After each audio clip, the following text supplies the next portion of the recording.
Welcome back to Thesaurus Thrive, your go-to channel for enriching your vocabulary and diving deep into the world of words. Today, we're exploring the word imbued. So, what does imbued mean in English? The word imbued signifies being deeply influenced or permeated by a particular quality or feeling. It's often used to describe something that is saturated with a certain characteristic or emotion. According to the dictionary, imbued means to inspire or permeate with a feeling or quality. But let's not stop there. Understanding the synonyms of imbued can help us appreciate its nuances and use it more effectively.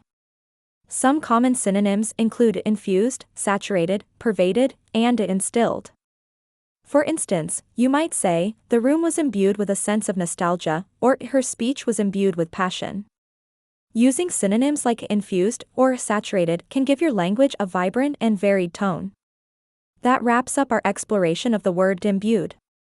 Remember, expanding your vocabulary is a journey that opens up new ways to express yourself. Stay tuned for more linguistic insights here on Thesaurus Thrive.